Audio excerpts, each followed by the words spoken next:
everybody, Frankie here with Texas Tigress Designs. It's been quite a while since I've made a video. I've not been doing well. My health has been kind of downhill, but I'm trying to do better and I want to start making videos again. Lately I've been working on junk journals, learning how to do them. I'm just prepping, trying to figure out styles and all the different techniques, and I thought I would share with you some mosaics that I've made. These are using scrap pieces of paper that I had used for when I was making the junk journals. These will be used as inserts and tags and things like that. So I just want to show you the things that you can make. I want to start with this paper. Now, I'm not the kind of person that likes tearing up books. I don't like defacing books, so this was very difficult for me to do. However, I have a bunch of Reader's Digest condensed books and nobody wants them, including bookstores. And I really hate for them to be, just gone. So I decided I was going to upcycle them and use them in my art. I'm showing you this page for a few different reasons. I wanted to show you that this, you can wrinkle them up. I'm sorry. I just had a brain fart, basically. But this one is just wrinkled up, and then I took some paint. I have a paint that puts a shimmer. You see it right here? It'll put a shimmer on it without covering up anything, and I'll be using that on some of the different tags and inserts and things like that. But here's what you can make. Pull this aside. Here are the different things that you can make using scrap paper. These are just shows you different ones, and basically the way that you do this is you put a sheet of paper down, and in a lot of cases I've used, this is a magazine page, and you can see it has maps on the back. I just put that down and started gluing paper onto it. You let it dry, and once it's dry, then you go in and you start cutting it apart. And you're not going to cut apart like this piece or this piece. You want to make sure you have some interest on it. And yes, those are rather plain of the ones you'll see. I'm going to start from the smallest to the largest. I'll just lay these out so I can show you. You can kind of see where these have come together and what they came from. And I like the smaller ones like this for some of the smaller inserts and pockets. And as you can see, this one right here already has a point of interest, which is this. But I could go in, and I'm still working on the gluing aspect. As you can see, I've got glue. Not happy about that, But this is why I'm practicing now. And this was on one of the books, you can see. One of the book pages. And all of these right here, these came from the same one, and then these came from the same one.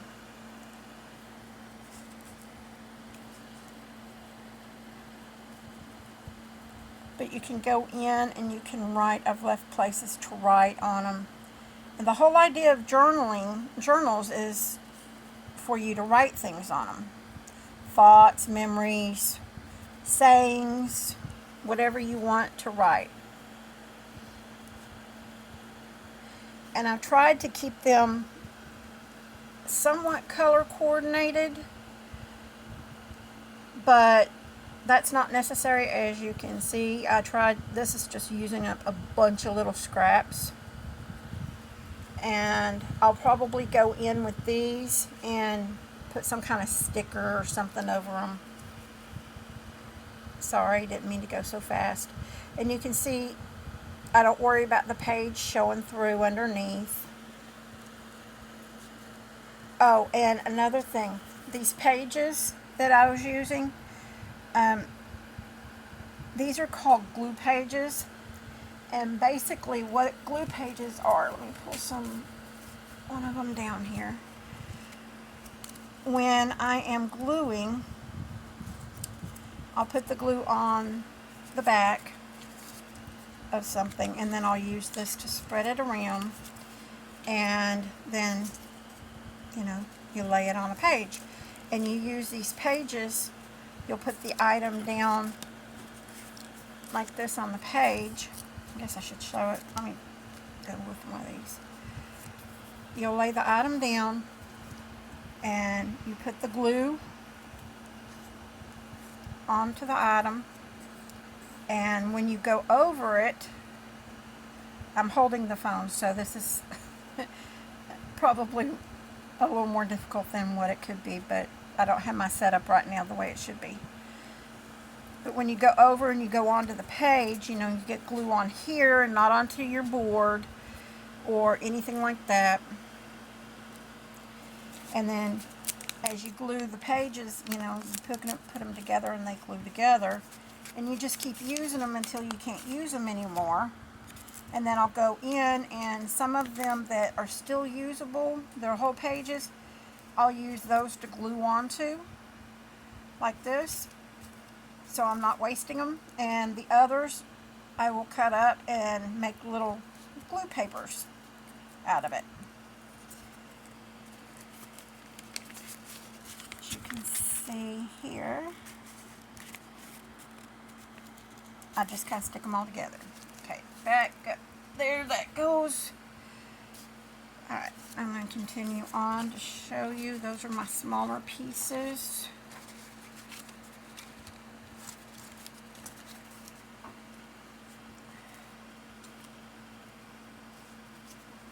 And just lay a few of these out so you can see.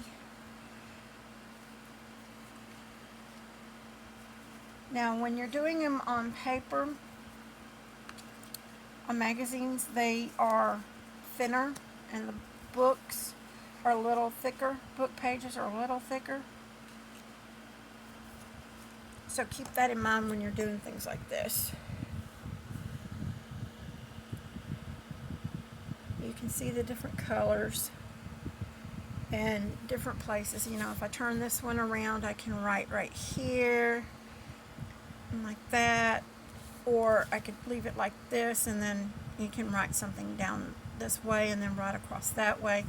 It's really truly up to you how you want to use them. And I've left large areas on this one because it doesn't always have to be just small pieces. You've got larger pieces too, give you more room to write poems and whatnot.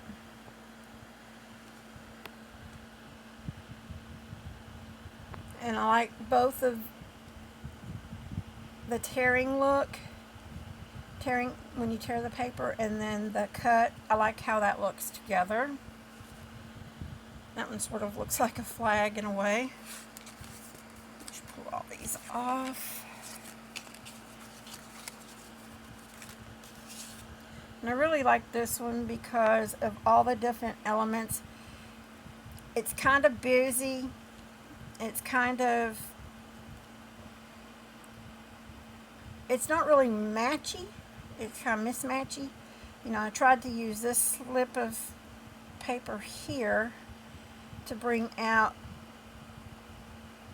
I used colors that were in this, is basically what I did.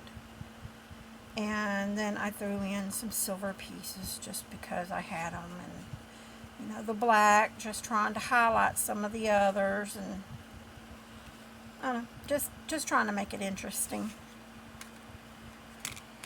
see, here's some more.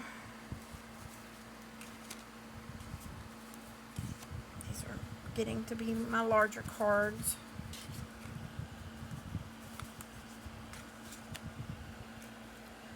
We'll start with this one. I wanted to do a black and white one.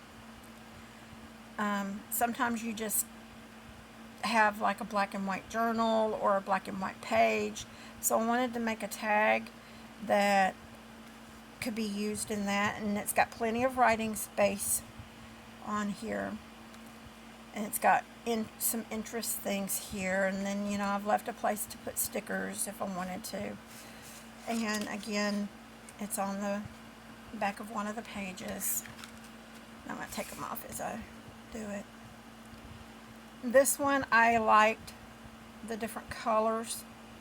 I've got the blue in there and the pinks, and added a little bit of black just to throw some interest. And this is actually a ribbon that I had left over, and I thought it went really nice with these colors here. The yellow there came from this yellow strip. So like I said, when I'm doing this, and this is a purple and white lace piece of paper. When I'm doing this, I try and think about what colors are going together. They're not always going to match, but most of the times they should. And as I said, I don't care that the page is showing through. That just adds a little interest in my book. And this again is the purple and white. I'm not sure it's going to show up real good. It looks kind of grayish white, but I had cut out for a different page. And as you can see, you see the cut scallop from that. And this is using some of my little bits and pieces that I had from cutting something else out. I really like this one too because I wasn't sure about the whole large piece here, but I think it looks pretty nice, and that red on this side just kind of makes things, the blues pop out, adds a little contrast to it.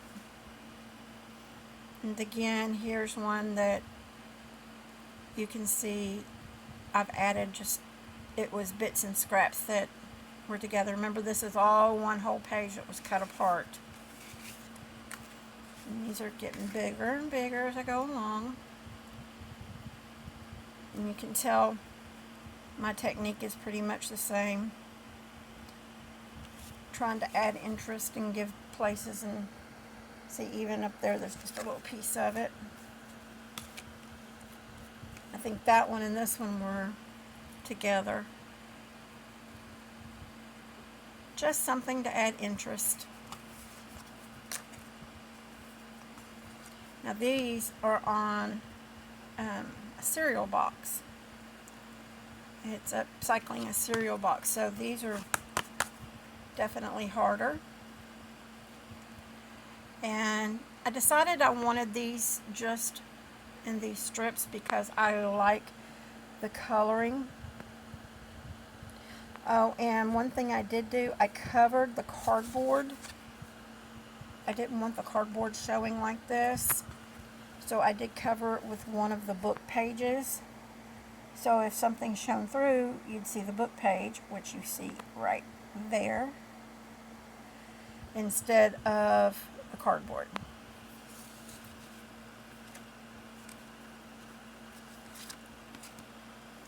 As you can tell, this is another one from that same coloring group, same page on the cardboard. I just really like these colors together. I think they leave a lot of interest, and I left room to write on them. You know, you can write on the sides here, turn it like that, and write here, however you want to do it. Another bigger one. Again, this is just the strips. This is one of the purple and white lace. It's really hard to see. Yeah, sorry guys.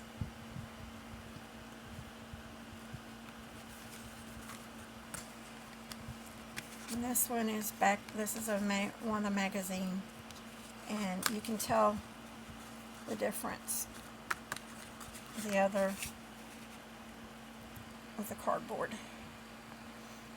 But I like this little pop of red right here. Not sure if it's showing up red. It kind of looks like it might be orange, but this is actually red.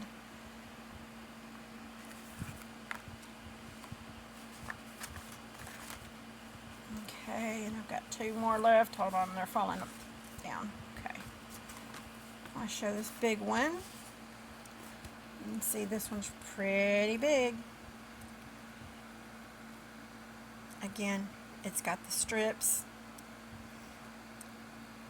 I didn't want it as collagey like the small ones were with all the little pieces. I wanted to provide this. And these are just bases. And what I mean by that is I'm going to go in and add other things to them. And this is one that I've already started adding other things into. I've got some fussy cuts that I've added in here. And I've chosen things that would pull the colors out. You see the greens here, kind of pulling the green out here, and the greens on these. And then the pinks and creams are pulling out. It has a pink and white striped background, and that just pulls out these colors here. It's got the purple bow that pulls out the purple up here. So there's a method to the madness.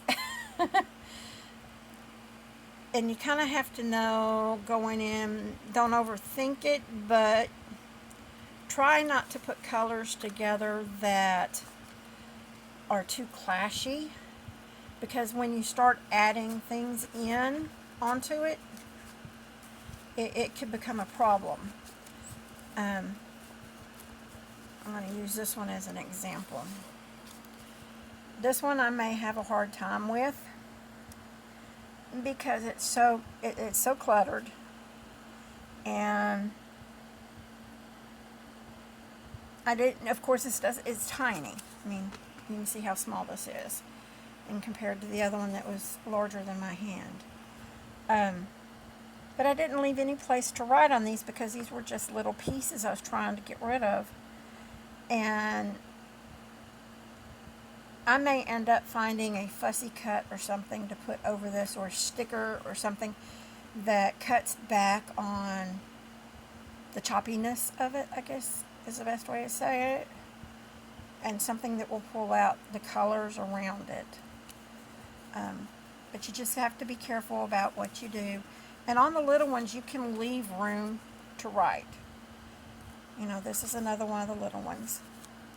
And I can't write here, but I could put white stickers, letter stickers here, or letter words. But this one you can write on. This is a magazine page. Well, no, this one was some sort of package, and I just kept the black because I like the shiny black.